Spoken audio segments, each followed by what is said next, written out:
যদি তুহিন ভাইকে নমিনেশন দেওয়া না হয়, আমরা ডিমলার সকল নেতাকর্মী গণপদত্যাগ করব। আমাদের শরীরে এক বিন্দু রক্ত থাকা অবস্থায় এই জমাট ডিমলার মাটিতে ধানের শীষ মার্কায় তুহিন ভাই ছাড়া অন্য কোনো প্রার্থীকে মেনে নেব না, নেব না, নেব না।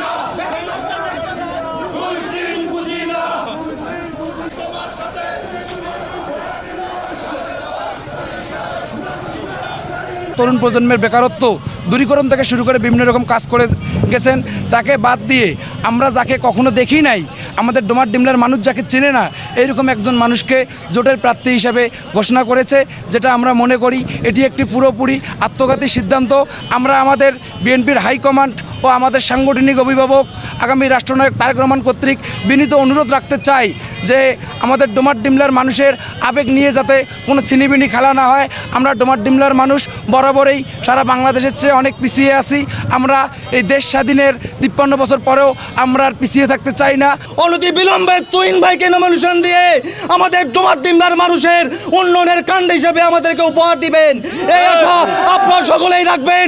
তুহিন ভাইকে নমিনেশন না দেওয়া পর্যন্ত আমরা রাজপথে থেকে যাব, আমরা আন্দোলন সংগ্রাম করে যাব। আপনারা সবাই একমত আছেন তো? আপনারা কি খেজুর গাছকে বয়কট করবেন?